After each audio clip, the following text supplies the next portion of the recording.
حضور علیہ السلام کے ذکر ہے. ابھی تو کچھ لوگوں کو یہ نہیں پتا کہ میلاد کہتے ہیں، کسی کو فتویٰ لگا دیتے ہیں. حالانکہ میلاد رسول اللہ صلی اللہ علیہ وسلم کے ذکر کا نام ہے. اور اگر کوئی پوچھے کہ بھئی یہ میلاد صحابہ نے کیوں نہیں منایا، میں نے کہا صحابہ نے جس طرح منایا ہے آپ منا ہی نہیں سکتے. وہ 24 گھنٹے حضور کا میلاد مناتے ہیں، وہ اٹھتے بیٹھتے حضور کا ذکر کرتے تھے. میلاد نام ہے حضور کے ذکر کا.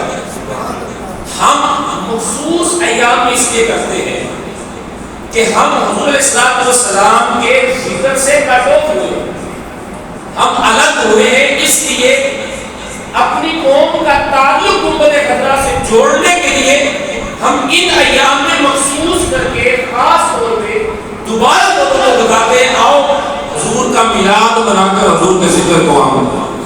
ورنہ اگر صحابہ کی طرف دیکھا جائے تو صحابہ تو رہتے ہی حضور کے ذکر میں اور ذکر ہی حضور کا میلاد کا نام ہے. اور یہ جو ہم نے موضوع رکھے ہیں ان میں حضور صلی اللہ علیہ وسلم کی سیرت کے پہلو جو ہے آپ کی اداؤں کا ذکر کیا جائے گا. آج جو موضوع مجھے دیا گیا ہے حضور صلی اللہ علیہ وسلم کا حسن اخلاق. اور اللہ تبارک و تعالیٰ نے سورہ قلم میں آیت نمبر 4 میں ارشاد فرمایا انک لعلی خلق عظیم. محبوب ہم نے تمہیں، بلکہ تو تو ہے ہی خلق کے اس عظیم درجے پہ کہ ہم نے کسی اور کو یہاں رکھا ہی نہیں. جو حسن خلق کا حصہ محبوب ہم نے تمہیں عطا کیا وہ کسی اور کو عطا نہیں. علیہ السلام تو ویسے تو اللہ تبارک و تعالیٰ نے ہر لحاظ سے، وہ علم ہو، وہ تقویٰ ہو، وہ حسن ہو، وہ اخلاق ہو، وہ امید ہو، ہر درجے میں رسول اللہ علیہ السلام کا مقام سب سے اعلیٰ ہے. لیکن ایک صرف رسول اللہ علیہ السلام کی ایسی بات ہے کہ اللہ تبارک و تعالیٰ نے بھی اس کا ذکر خلق عظیم کہتے کہ آ محبوب تجھے بہترین درجے پہ رکھا ہے، اس سے آگے کسی کو رکھا نہیں ہے. اور اگر کوئی انسان حضور صلی اللہ علیہ وسلم کے حسن اخلاق کو دیکھے، آپ نے کچھ لوگ یہ سنا ہوا ہے کہ فلاں جنگ ہوئی ہے، فلاں جنگ ہوئی ہے، لیکن اسلام کے نام پر جتنے بھی لوگ حضور صلی اللہ علیہ وسلم کے دامن آغوش میں آ کر پناہ لے رکھے ہیں، سب کی سیرت کو دیکھیے، کردار کو دیکھیے، ان میں اکثریت نے حضور صلی اللہ علیہ وسلم کے حسن اخلاق کو دیکھا تو آپ کے قدموں میں آ گئے. آج سب سے بڑا پرابلم ہمارے اندر یہ ہے کہ ہم نے رسول اللہ صلی اللہ علیہ وسلم کا ذکر کیا، رسول اللہ صلی اللہ علیہ وسلم کی سیرت کا ذکر کیا، رسول اللہ صلی اللہ علیہ وسلم کے معاملات کا ذکر کیا، آپ کے کمال کا ذکر. ابھی میں کل کی بات ہے تو اسی پوسٹر پہ بھی وہ ایک بندہ کہنے لگا صاحب آپ میلاد مناتے ہیں تو حضور علیہ السلام آپ کے میلاد کو ملاحظہ فرماتے ہیں، آپ کے ذکر کو، آپ کے معاملات کو. تو بندہ کافی پڑھا لکھا تھا، تو میں نے اس سے پوچھا کہ بخاری شریف کی حدیث سے بات سنی ہوئی ہے، پڑھی ہوئی ہے کہ آپ صلی اللہ علیہ وسلم کی قبر کے قریب سے گزرے تو آپ رک گئے. آپ نے فرمایا کہ تازہ جو ہے ٹہنیاں لے کے آؤ.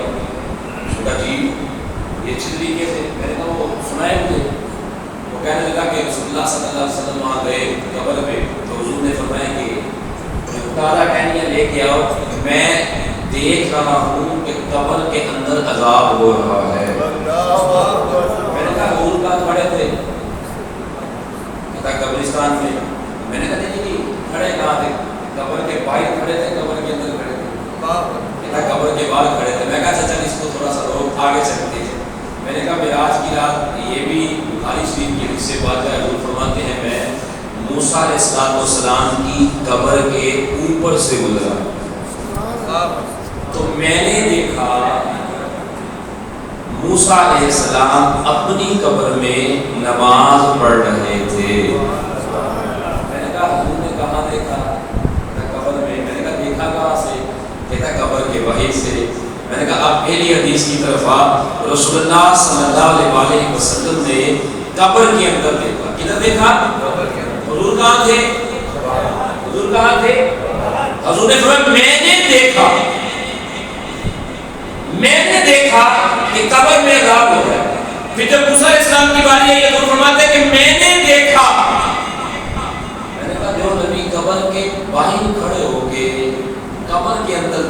سکتا ہے وہ قبر میں جا کے قبر سے باہر بھی دیکھ سکتا ہے۔ حضور علیہ السلام کے ذکر کا نام ملا، آپ کی شان کا نام ملا، آپ کے تذکرے کا نام ملا۔ آج جس تذکرے کو ہم چھیڑ رہے ہیں کہ حضور علیہ السلام کا حسن اخلاق کیا تھا، حضور علیہ السلام نے پوری زندگی 63 سالہ زندگی ہے، ان کے ساتھ بھی اس طرح کا بہیویئر کیا کہ کافر مشرک یہود بھی یہ کہتے تھے کہ ہم نے حضور علیہ السلام سے زیادہ حسن اخلاق کا مالک کسی کو نہیں دیکھا۔ یہاں تک کہ آپ کو صادق مومن کس نے کہا؟ کافروں نے۔ آپ کو صادق مومن کس نے کہا؟ یہود نے۔ آپ کو صادق مومن کس نے کہا؟ آپ کے دشمنوں نے۔ یا رسول اللہ آپ کے حسن خلق کے برابر کسی کو نہیں دیکھا۔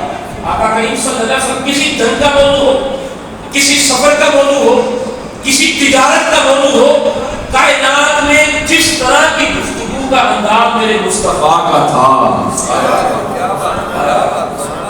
خدیجہ رضی اللہ تعالیٰ نے پوچھا نا اپنے غلام کو بھیجا جاؤ، تم اللہ کے نبی کے ساتھ جاؤ تجارت پہ، تو ان کے تمام معاملات پہ غور کرنا اور مجھے آگے خاص ہوئی تو آگے بتانا بھی۔ اب وہ تجارت پہ گئے تو رسول اللہ صلی اللہ علیہ وسلم مال فروخت کر کے واپس آتے تھے تو اما عائشہ صدیقہ اما خدیجہ کبریٰ رضی اللہ عنہا پوچھتی تھی بتاؤ تم نے محمد کو کیسا پایا، کیا انداز تھا، کیا روٹین تھی، کیا معاملات تھے۔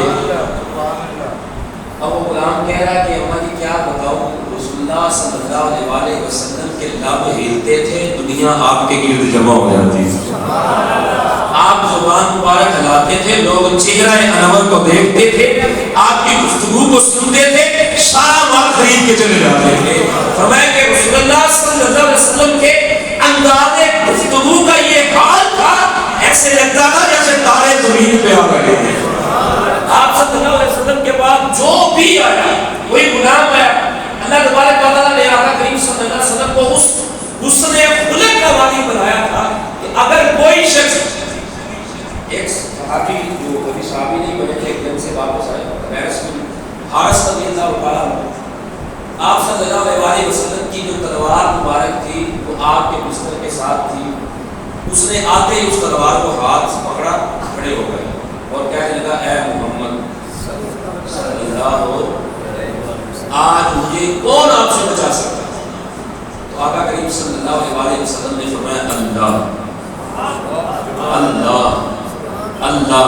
3 بار میرے آقا کریم صلی اللہ علیہ وسلم نے فرمایا کہ مجھے اللہ بچائے گا۔ وہ کانپنا شروع ہوا، تلوار نیچے گر گئی، حضور کی تلوار کو اٹھایا اور آقا کریم نے فرمایا اب تو بچا کہ تجھے مجھ سے کون بچائے گا، اب تو بتا کہ تجھے کون بچائے گا۔ اس کے پاؤں کانپنے شروع ہوئے، آقا کریم صلی اللہ علیہ وسلم مسکرائے اور حضور صلی اللہ علیہ وسلم نے فرمایا جاؤ میں نے تمہیں معاف کر دیا۔ اب یہ اپنے قبیلے میں واپس جاتا ہے اور جا کے قبیلے والوں کو یہ پیغام دیتا ہے سنو میں اس شخص سے ہو کے آیا ہوں کہ اگر میں نے زندگی میں کسی کو حسن خلق کا مالک دیکھا ہے تو محمد مصطفیٰ کو دیکھا ہے۔ بتائیے کہ کائنات میں صبر ساری زندگی، ہمیں تو تھوڑی سی تکلیف دے نا، جیسے رحمت صاحب نے بتایا ہمارے یہاں ہمارے معاشرے میں یہ ہوتا ہے، ہماری عادت بن چکی ہے کہ ہمارے سامنے اگر کسی کا ذکر ہو جائے تو ہم نے کبھی ذکر خیر نہیں کرنا، ہم نے نیگیٹیوٹی دیکھی۔ ہم نے جب بھی کسی کا ذکر کرنا ہوتا ہے، چند بندے بیٹھے ہوتے ہیں، کسی بندے کے خلاف بات کر رہے ہوتے ہیں، تو تیسرا بندہ آ جائے تو کبھی یہ نہیں کہنا چھوڑو یار یہ غیبت ہے، تو چھوڑو یار، بلکہ اب وہ کہتا تعلیم میں بھی کہا سر میں نے بھی بتایا نہیں۔ یعنی کہ ہمارے معاشرے کا ایک سسٹم بن چکا ہے کہ ہم نے صرف لوگوں کے متعلق نیگیٹیوٹی ڈھونڈنی ہے، لوگوں کی مخالفت ڈھونڈنی ہے، اور اگر تمہارے ساتھ کسی نے برا کر دی ہے تو ہم صبح بھی بدوا دیتے ہیں، رات کو بھی بدوا دیتے ہیں۔ میرے قریب نجمال آقا طائف کی گلیوں میں جاتے ہیں، سر سجدے میں رکھتے ہیں، لوگ اتنا وزنی پتھر آپ کی پشت پہ رکھتے تھے، راستے پہ کانٹے بچھائے تھے، پتھر اتنے لگے کہ کریم آقا علیہ السلام کے جس میں رس نکل کے جو خون ہے آپ کے ننیرے مبارک میں جبریل تشریف لائے، عرض کرتے ہیں یا رسول اللہ صلی اللہ علیہ وسلم آرڈر فرمائے۔ یہ توجہ کرنا بات ہے، آقا جی آرڈر فرمائے، حکم فرمائے، ابھی ہم اس وادی کو تباہ کر دیتے ہیں، دونوں پہاڑوں کو ملا دیتے ہیں، ان کا صدہ ختم ہو جائے گا، یا اللہ حکم فرمائے۔ اب مجھے بتائیں، ایک طرف پتھر لگے ہو، کانٹے پیچھے ہو، اونٹ کی غلیظ اوجڑی میرے آقا کے جسم مبارک میں رکھی ہو، اور حضور علیہ السلام آگے سے دعا کیا کرے، اللہم اغفر لقومی، اللہ کے رسول اس قوم کو پھر یہ کہہ رہے ہیں کہ یا اللہ میری قوم کو معاف فرما دے۔ مجھے بتائیں، یہ ظلم جو ہے نوح علیہ السلام پہ ایسا تو نہیں ہوا تھا۔ نوح علیہ السلام کی قوم نے نوح علیہ السلام پہ پتھر نہیں برسائے تھے، نوح علیہ السلام کی قوم نے نوح علیہ السلام کے راستے میں کانٹے نہیں بچھائے تھے، صرف بات نہیں باندھی تھی، تو نوح علیہ السلام نے فوراً کہہ دیا تھا یا اللہ ان کو تباہ و برباد کر دے، ان کا ایک بندہ نہ بچے، ان کا ایک فرد بھی نہ بچے۔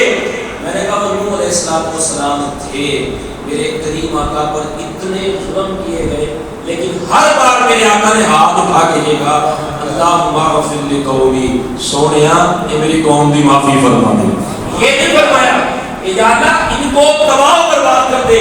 مجھے یہ بتاؤ، اچھا صبر ایک اور چیز ہوتی ہے، صبر کے بعد دعا دینا یہ ایک اور کمال کی بات ہے۔ یہ تو صرف صبر ہوتا ہے، آقا کریم نے صبر دیا، سر سجدے میں لگے، آقا نے جواب بڑا پیارا دیا۔ میں آپ سے بھی یہ گزارش کرتا ہوں، ہمیں تو بندہ آ کے کہتا تھا کہ حضرت صاحب وہ آپ کے متعلق یہ بات کہہ رہا تھا، ہم رسول اللہ کی سنت کے مطابق یہی بات کہتے کہ نہیں، اس کا قصور نہیں ہے، وہ ہمیں جانتا ہی نہیں ہے،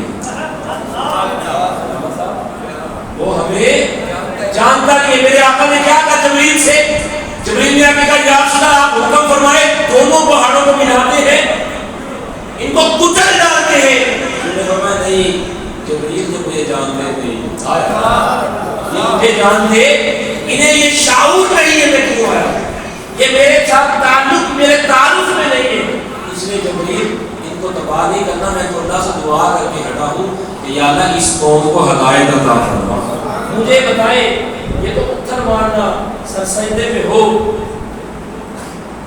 اوجڑی جو ہے اونٹ کی اور نجاست سے بھری ہوئی میرے آقا کا جسم مبارک میں رکھی ہو، اور حضور سر سجدے سے اٹھائے تو ہاتھ اٹھائے، یہ نہ کہ یا اللہ اس کو برباد کر دے، بلکہ یہ فرمائے سونے تو ہدایت عطا فرما، سونے تو ہدایت عطا فرما۔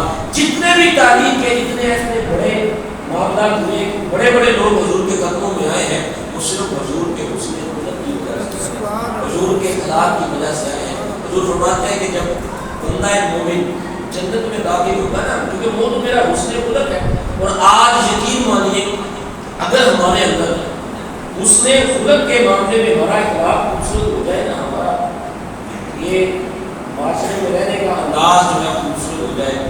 وہ ایک بزرگ تھے، ان کی روٹین یہ کہ ہمارا تو مقصد یہ ہوتا ہے نا کہ کسی طریقے سے کسی سے کچھ چھین کر ہمارے پاس آ جائے، چھین کے ہمارے پاس آ جائے، ہم نے تو مقصد کا ٹھیکہ نہیں ہوتا، ہم نے تو کسی کے خلاف باتیں کرنے کی ذمہ داری سبھی نہیں، ورنہ اللہ کے ولیوں کی طرف دیکھیں کہ ایک بزرگ تھے، آپ نے نا ایک عادت بنائی ہوئی تھی، اعلان کیا ہوا تھا کہ کسی کا اگر کوئی کھوٹا سکہ نہ چلے مجھے آ کے چلا دیا کرے، کھوٹا سکہ، اور جان بوجھ کے کھوٹا سکہ دیتے تھے۔ اب لوگ کیا کرتے تھے، آپ سے کام کرواتے تھے تو کھوٹا سکہ جو ہے دے جاتے تھے۔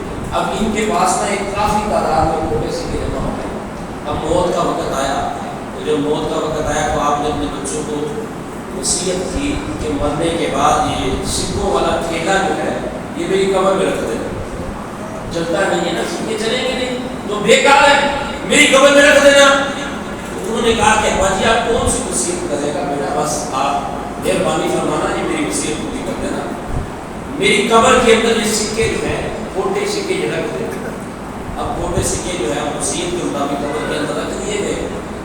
اب جب قبر بند کر دی، واپس آئے، رات کو خواب کے اندر والد محترم کا دیدار ہوا تو پوچھا ابا جان اللہ نے آپ کے ساتھ کیا معاملہ کیا؟ تو ابا جان کہنے لگے میں نے قبر میں جاتے ہی اللہ سے یہ دعا کی، اے اللہ میں تیری مخلوق کے کھوٹے سکے چلاتا تھا، اب تیری برگاہ میں آ گیا ہوں، میرے کھوٹے عمل قبول کر دے۔ فرمایا اللہ اتنا راضی ہوا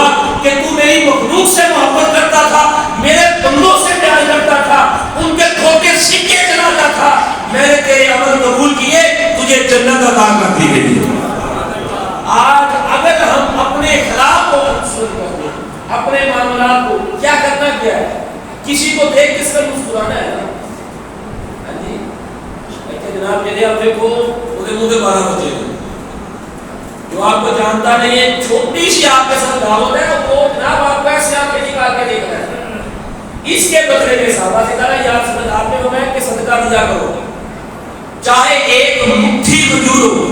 عرض کی یا رسول اللہ اگر ایک مٹھی کھجور بھی نہ ہو, حضور نے فرمایا کہ تم مسکرا بھی نہیں سکتے, تمہارا مسکرانا بھی صدقہ ہے. یہ اس نے غلط کس نے چکایا؟ آقا کریم فرماتے ہیں کہ جب بندہ مومن جنت میں جائے گا نا, آٹومیٹک اس کے اندر 5 خصلتیں آ جائیں گی. کتنی؟ 5 صفتیں اس کے اندر آٹومیٹک آ جائیں گی. یا رسول اللہ وہ کون سی؟ آپ نے فرمایا سب سے پہلی صفت جب بندہ مومن کوئی بندہ جنت میں داخل ہوگا, جنت کا گیٹ کراس کرے گا, اس کے اندر 5 صفتیں داخل ہو جائیں گی. سب سے پہلی صفت اس کے اندر یہ ہوگی کہ اس کا جو قد ہے وہ سیدنا آدم علیہ السلام کے قد کے برابر ہو جائے گا. دنیا میں اس کا قد کتنا بھی تھا؟ 70 ہاتھ. حضور نے فرمایا کہ دوسرا یہ کہ اس کا جو حسن ہے جیسا بھی تھا دنیا میں, کالا تھا, پیلا تھا, نیلا تھا, حضور فرماتے ہیں کہ اس کا حسن جو ہے جنتی کا وہ سیدنا یوسف علیہ السلام کے برابر ہو جائے گا. حضور نے فرمایا کہ وہ جتنی بھی عمر کا مرا تھا بالغ ہونے کے بعد بڑھاپے میں بے شک مرا ہے, اس کی عمر جو ہے وہ عیسیٰ علیہ السلام کی عمر کے برابر یعنی کہ 32 سے 33 سال عمر ہو جائے گی. چوتھی صفت آقا کریم نے فرمایا کہ جب جنتی جنت میں داخل ہوگا اس کی جو آواز ہے وہ سیدنا داؤد علیہ السلام کی آواز جیسی ہو جائے گی. قرآن کہتا ہے کہ جب میرا داؤد گفتگو کرتا تھا پرندے گش کھا کے زمین پہ گر جاتے تھے. اتنی خوبصورت آواز تھی. اور داؤد علیہ السلام کی آواز کے مقابلے میں ہی شیطان نے یہ بانسری ایجاد کی کہ لوگ یہ بانسری سے بھی خوبصورت آواز دیا کہ لوگ آپ کی آواز سن کے آپ پہ ایمان لے آتے تھے. تو شیطان نے مقابلے میں بانسری کتنی خوبصورت آواز ہوگی.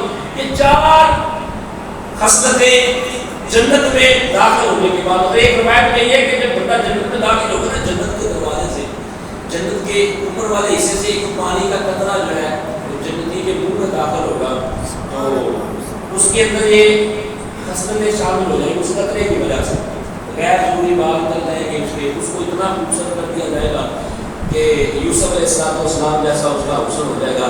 اچھا اب اس میں دیکھیے, اب ہمیں جو صفت ملی ہے سب سے پہلی کون سی تھی؟ قد آدم. توجہ ہے سب کی. سبحان اللہ. ہاں جی, میں کہا صبح سے پتہ ٹائم ہونا کہ کو بنانا لگی ہو. نعرہ تکبیر, نعرہ رسالت, نعرہ تحقیق, نعرہ حیدری, نعرہ حیدری, نعرہ غوثیہ, تاجدار ختم نبوت زندہ باد, زندہ باد, تاجدار ختم نبوت زندہ باد, زندہ باد, تاجدار ختم نبوت زندہ باد. پہلی صفت جنتی کی جنت میں جانے کے بعد قد آدم.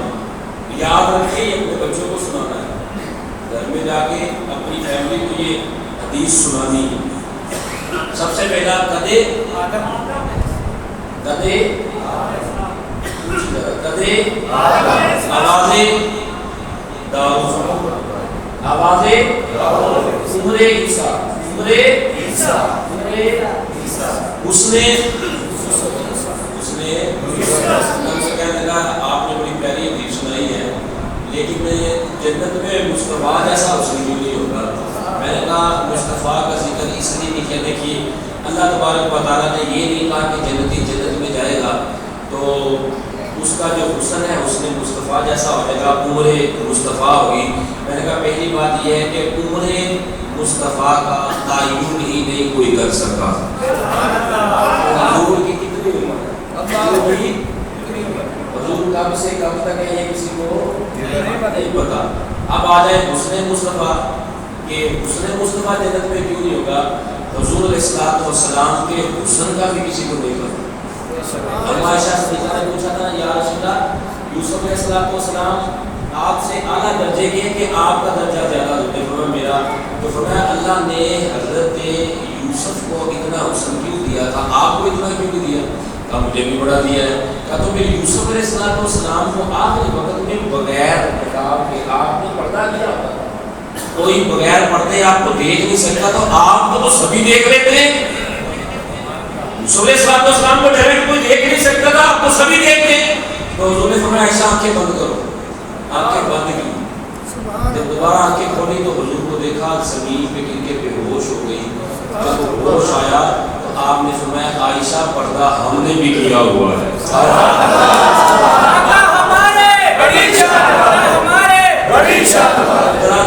زیادہ لمبا ہو جاتا نا، حضور نے فرمایا کہ پردہ ہم نے بھی کیا ہوا ہے۔ حضور نے ابوبکر صدیق سے فرمایا 3 دن حضرت 3 راتیں حضور نے صلوات و سلام ابوبکر صدیق کے ساتھ تنہا رہے، اور حضور کا اتنا رنگ چڑھا تھا ابوبکر صدیق پہ کہ جب وہ رات سے باہر آئے کوئی پہچان نہیں پاتا تھا محمد کون ہے ابوبکر کون ہے۔ اتنا رنگ چڑھا دیا تھا۔ یہ تو ابوبکر صدیق نے اپنا امامہ اتارا، اور امامہ اتار کے حضور صلوات و سلام کے سر پہ رکھا چھاؤں کے طور پہ، تاکہ زمانے والوں کو پتا چلے کہ ابوبکر غلام ہے جس میں چھاؤں کی ہوئی ہے، وہ غلام ہے جس میں چھاؤں کی ہوئی ہے، وہ آقا ہے۔ وہ پہچان نہیں پا رہے تھے۔ حضور اس ابوبکر صدیق سے فرما رہے ہیں اے ابوبکر، حالانکہ ابوبکر صدیق کا ذکر رضی اللہ تعالیٰ عنہ کے متعلق حضور فرماتے ہیں کہ ابوبکر صدیق رضی اللہ تعالیٰ عنہ آپ کے ساتھ سفر ہوا ہوئے، حضور صلی اللہ علیہ وسلم نے فرمایا کہ ابوبکر کو اللہ تبارک و تعالیٰ نے یہ رفعت عطا فرمائی ہے، یہ عزت عطا فرمائی ہے کہ روز قیامت اللہ تبارک و تعالیٰ سے جب کلام کرنے کی باری آئے گی نا، معاشر کا میدان لگا ہوگا، کسی میں جرأت نہیں ہوگی کہ اللہ سے کہے کہ معاملہ یا اللہ معاملہ تو چلا، حساب کتاب شروع کر۔ سارے اکٹھے ہو کے آدم علیہ السلام کے پاس جائیں گے، آدم سے کہیں گے حضرت جی آپ امت کے باپ ہیں، آپ اللہ سے کہیں سفارش کریں تاکہ قیامت کا سلسلہ شروع ہو، حساب و کتاب کا سلسلہ شروع ہو۔ آدم علیہ السلام نے کہا آج میرے بس کی بات ہے، آج میرے بس کی بات نہیں ہے، چلو پھر کس کے پاس چلے؟ نوح علیہ السلام کے پاس۔ پھر وہ کہیں آج میرے بس کی بات ہے، پھر ابراہیم علیہ السلام کے پاس جائیں گے، تو ابراہیم علیہ السلام کی مشورہ دیں گے کہ آج اگر کس کی بس کی بات ہے تو وہ نام صرف محمد ہے۔ سب حضور کے پاس آئیں گے اور حضور کے پاس آئیں گے کہ یا اللہ اللہ سے کلام کریں اور اللہ سے کہیں کہ بھی اپنی معاملہ چلائیں، اور اللہ اتنے غصے میں ہوگا۔ اور حضور کیا فرما رہے ہیں؟ حضور فرماتے ہیں کہ میں اللہ کے غصے کو ٹھنڈا کرنے کے لیے ابوبکر کے اعمال پیش کروں گا۔ میں اللہ کی بارگاہ میں اللہ کے غصے کو ٹھنڈا کرنے کے لیے ابوبکر کے اعمال کو پیش کروں گا۔ معاشر کے میدان میں سب سے پہلے جس کے اعمال کو پیش کیا جائے گا اس کا نام کیا ہے؟ سیدنا ابوبکر تاجدار صداقت، تاجدار صداقت، تاجدار صداقت۔ فرماتے ہیں کہ اللہ میرے یار ابوبکر کے اعمال کو دیکھ کر اپنا غصہ ٹھنڈا کر دے گا۔ یہ ابوبکر صدیق جو جہاں بھی یہ جتنی بھی ذکیرہ ہے، عیسیٰ علامہ صاحب سے پوچھے کہ کثیر تعداد کر کے میں کہتا ہوں اس تمام وجہ سے پڑھا، جہاں بھی حضور نے ذکر فرمایا تو حضور صاحب یہ فرماتے تھے میں وہاں گیا میرے ساتھ ابوبکر و عمر تھے، میں فلاں جگہ پہ گیا میرے ساتھ ابوبکر و عمر تھے، میں فلاں مقام پہ گیا میرے ساتھ ابوبکر و عمر تھے۔ جہاں اپنا ذکر کیا بھائیوں نے یاروں کا ذکر کیا، اور حضور نے اسی ابوبکر صدیق سے یہ بھی فرمایا ابوبکر میں کیا ہوں، میں کیا ہوں، میری حقیقت کو اللہ کی عزت کی قسم ابوبکر تو بھی نہیں پہنچ سکا۔ میں نے کہا اگر ابوبکر حضور کی حد تک نہیں پہنچ سکے تو آج 4 کتابیں پڑھ کے تم انتخاب کر رہے ہو کہ حضور کی اتنی شان ہے کہ اتنی نہیں شان، اور تم نے ایک دائرے میں محسوس کر دیا حضور کی بات۔ ابوبکر سے حضور کہے کہ ابوبکر میں کیا، میری حقیقت کو سوائے رب کے اور کوئی نہیں جانتا۔ اتنا بڑا ہو گیا 4 کتابیں پڑھ کے کہہ رہا کہ نہیں بدعت ہو جاتی ہے، شرک ہو جاتی ہے۔ اللہ کے برابر تم کر رہے ہو. حضور فرما رہے کہ ابو بکر میں گیا ہوں. اس لیے جنت میں جانے کے بعد نہ تو قد مصطفیٰ دیا، نہ آواز مصطفیٰ دی، نہ حسن مصطفیٰ دیا، نہ عمر مصطفیٰ دی. ایک چیز ہمیں جنت میں داخل ہونے کے بعد وہ دی ہے جو حضور کی. اب توجہ کرو جو میرا موضوع ہے. حضور نے فرمایا جنت میں جب جنتی داخل ہوگا 5 صفتیں ہوگی. قد آدم، نور عیسیٰ، آواز داؤد، حسن یوسف. یہ 5 صفتیں جنت میں داخل ہونے کے بعد بندے کے ایک اور مزیدار حدیث سنا دوں آپ کو. حضور فرماتے ہیں کہ ہر جمعے جنت کے اندر ایک بازار لگے گا. ہر جمعے جنت میں ایک بازار لگے گا اور اس بازار میں کیا ہوگا؟ حضور فرماتے ہیں کہ خوبصورت چیزیں ہوں گی. کیا ہوگا؟ یعنی کہ اللہ تبارک و تعالیٰ بندے کو جنت میں اختیار دے گا. وہ اللہ سے کہے گا یا اللہ مجھے اہولیا بنا دے، اللہ ان کو اہولیا بنا دے گا. یعنی کہ آپ جیسا حسن مانگیں گے جنت میں، یا اللہ مجھے ایسا بنا دے، اللہ آپ کو ویسا بنا دے گا. لیکن حضور نے فرمایا 5 صفتوں میں سے 5ویں صفت کا ذکر سنے. فرماتے ہیں کہ 5ویں صفت جو حضور فرماتے اللہ اپنے بندے کو جنت میں داخل کر کے فرمائے گا، وہ 5ویں صفت یہ ہے کہ ہر جنتی کے اندر اخلاق مصطفیٰ آ جائے گا. ہر بندے کا اخلاق مصطفیٰ کریم کے اخلاق جیسا ہو جائے گا. اتنا پیارا اخلاق ہو جائے گا. دیکھیں جنت میں قد مصطفیٰ نہیں دیا، آواز مصطفیٰ نہیں دی، کیا دیا ہے؟ حضور کا اخلاق. ہر جنتی کا اخلاق جنت میں جا کر مصطفیٰ جیسا ہو جائے گا جیسا مصطفیٰ کا اخلاق تھا. ہمارے علماء اس لیے فرماتے ہیں، فرمایا کہ اگر کوئی شخص دنیا میں رہ کے حضور جیسا خلق پہن لے، آپ جیسا اخلاق پہن لے، تو فرمایا وہ دنیا میں رہ کر بھی جنت میں ہوتا ہے. دنیا میں رہ کر بھی جنت میں ہوتا ہے. اس لیے میرے دوستوں بہت ساری حدیثیں باتا کا جو میرے پاس ہے. یہ ٹائم ایسا ہوتا ہے فجر کے بعد، میں یقین مانیے کہ رات کو 3-4 بار اٹھوں. میرے موبائل کی بیٹری بالکل ختم ہے، میں نے چارجنگ پہ نہیں لگایا کہ کہیں ایسا نہ ہو کہ میں پہنچ نہ پاؤں. یہ نماز فجر کے لیے بعض بات ہماری روٹین یہ بنی ہوئی ہے کہ ہم 2 بجے سوتے ہیں، 1:30 بجے ہمارا بزنس ہمارا کام موبائل کے اوپر ہے. تو فجر کے وقت بعض بات ہوتا ہے کہ بھاگ کے جماعت کے ساتھ ملا جاتا ہے، بعض بات تو رہ بھی جاتی ہے. اللہ تعالیٰ فجر کی توفیق عطا فرمائے سب کو. تو میں اس لیے بار بار اٹھاؤں، ٹائم دیکھا ہے، بار بار اٹھوں. کوئی 4:30 بجے کے بعد سویا نہیں. میں نے کہا کہ آنکھ نہ لگ جائے، پروگرام میں بلایا فجر کے بعد، یہ پروگرام نہ رہ جائے. تو آپ بھی اپنے نیند کو قربان کر کے آئے. ٹائم میں نے کہا اس لیے کام ہے اپنے اندر اخلاق کو بدلیں. کیا بدلیں؟ اپنے اندر اخلاق کو چینج کریں اپنے اخلاق کے اوپر. آج اگر ہم لوگ یہ چند باتیں میری نصیحت کے طور پر سن لیں. آج نہ ہر بندہ معذرت کے ساتھ ہمارے اندر ایک سب سے بڑی بیماری یہ ہے. میرے آقا کریم صلی اللہ علیہ وسلم نے فرمایا کہ 2 حدیثیں. حضور نے فرمایا قیامت والے دن جب نامہ اعمال تولے جائیں گے، میزان عمل پر جو سب سے قیمتی عمل رکھا جائے گا، سب سے وزنی عمل رکھا جائے گا. یہ کون کہہ رہا ہے؟ امام الانبیاء صلی اللہ علیہ وسلم. آج اگر ہم لوگ اپنی نسلوں میں اپنی اولاد کو، تمام نسل کو اگر حضور کا اخلاق سکھا جائے، ان کے برائٹ فیوچر کی ہمیں فکر نہیں ہوگی. سارے پتہ کی کہتے ہیں بچہ آگے دادا کے کتنا ماں گیا فلاں بندے نے ماں یہ کوئی کہتی پیو یہ کوئی کہتا ٹیکو کو کچھ نہیں ہوا کوئی مجھے بات دے تھی. میں نے کہا اسے مدینے والے کا اخلاق سکھائے. حضور پہ پتھر لگتے تھے، حضور دعا کے لیے ہاتھ اٹھاتے. تم اپنے بچوں کو سکھا لے بدلا دینا.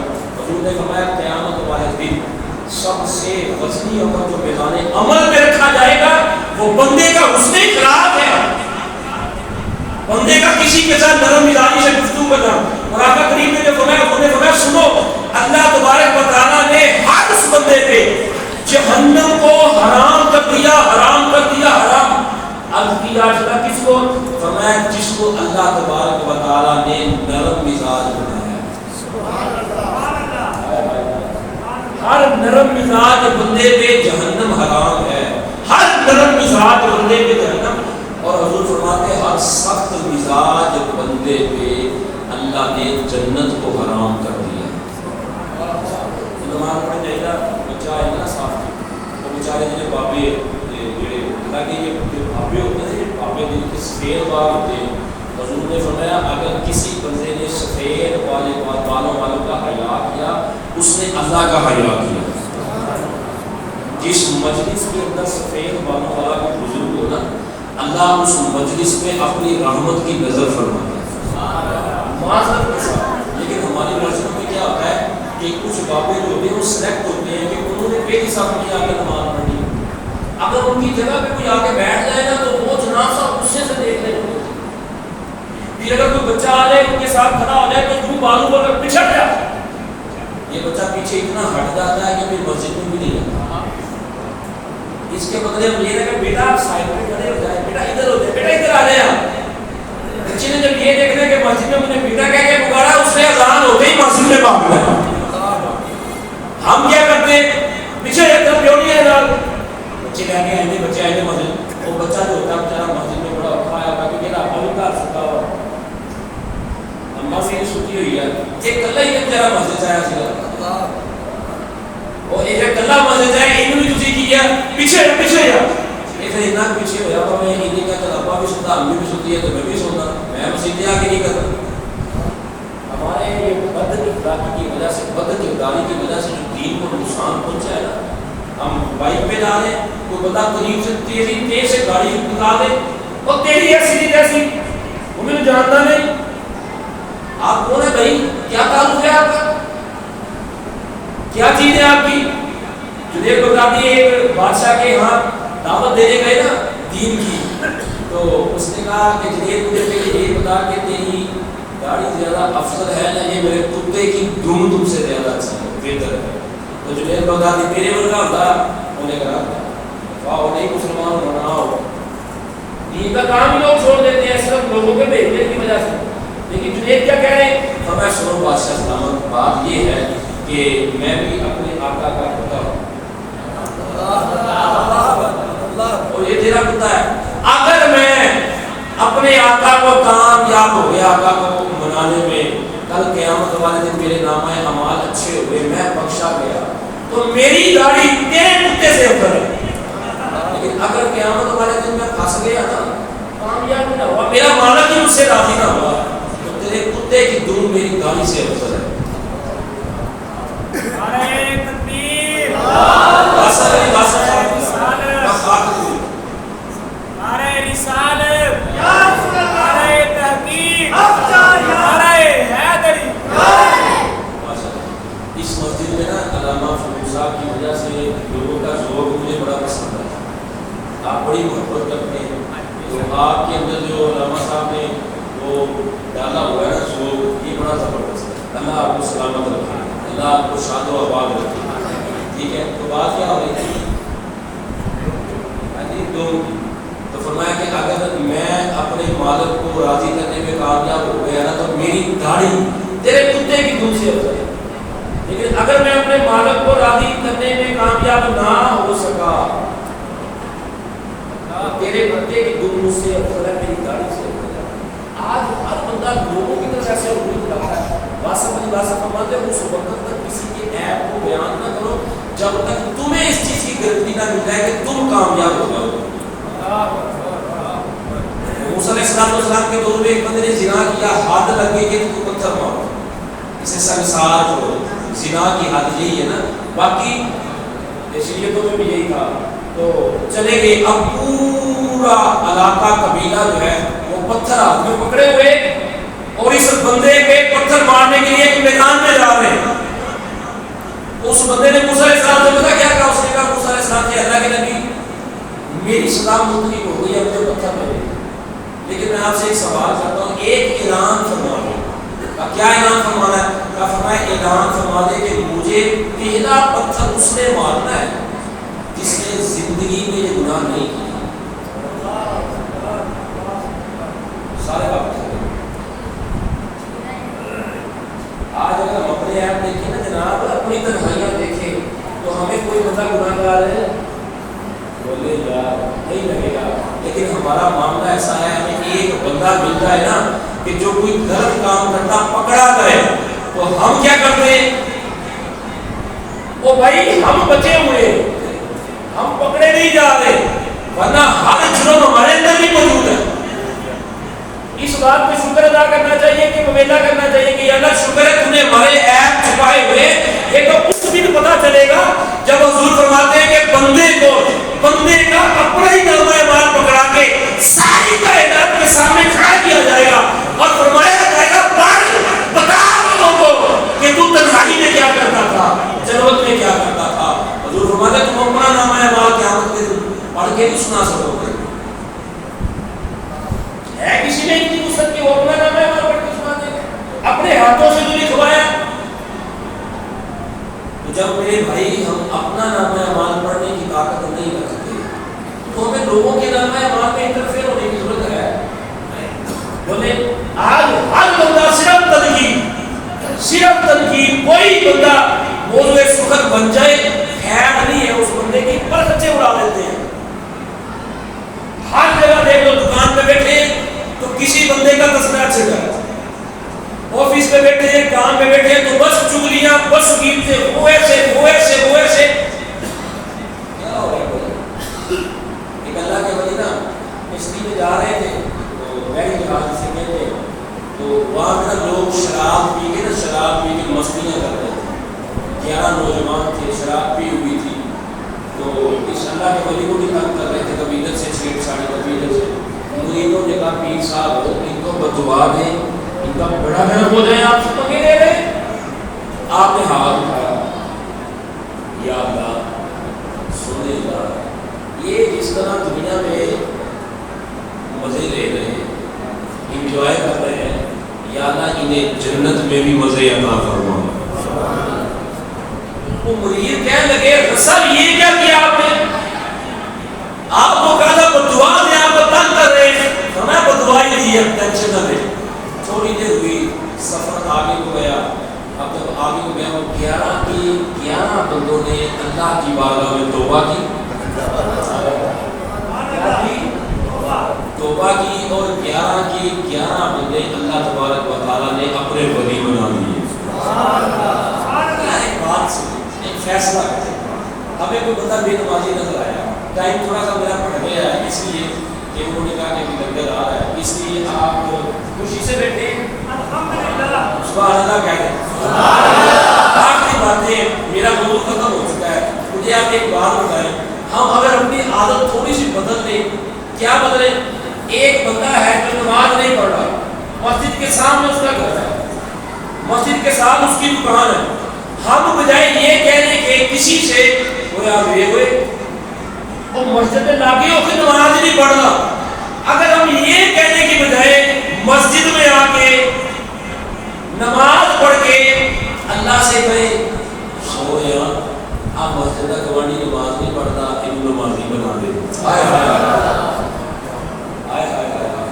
ایک بندے نے شراب پی، آپ اس کے پاس بیٹھے، اس کے منہ سے ایک بدبو، آپ نے 50 بندوں کو بتایا میں آپ کو شراب پیتی ہوئی سی نا، منہ سے بو آ رہی سی۔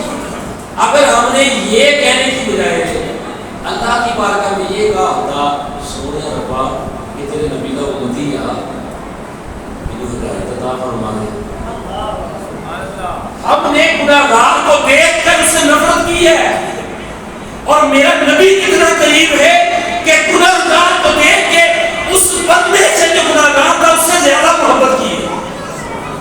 اور ہم نے کیا کیا ہے کہ جتنا گناہگار دیکھا ہم نے اس سے نفرت کی ہے، اور اس کے عیب ہم نے لوگوں کو بتائے، اس کو بتانے کی بجائے آپ نے گجار کے بیٹے کو دیکھا نا رضی اللہ تعالیٰ عنہ، آپ بڑے خوبصورت تھے، آپ کا چہرہ بڑا خوبصورت تھا، تو آپ نے اسے کئی بار دعوت دی حضور نے، تو وہ نہیں ایمان لے کے آتے تھے۔ ایک دن نا آپ صلی اللہ علیہ وسلم نے، علامہ صاحب ابھی آئے تو مہربانی کرتے ہیں، تو آپ صلی اللہ علیہ وسلم نے اللہ سے دعا کی کہ یا اللہ اتنا سونا چہرہ بنتا، اے اللہ اتنا سونا چہرہ بنایا یہ جہنم میں جائے گا، یہ جہنم میں جائے گا۔ اللہ سونے ان دین کی سمجھ عطا فرما دے. اب اس کو اگر کلمہ پڑھ لے آج ہمارے اندر اگر یہ صفت آ جائے ہم برے کو دیکھ کر اسے برا کہنے کی بجائے اللہ سے کہ اچھا ایک بات ہے آخری بات سننا توجہ ہے آگے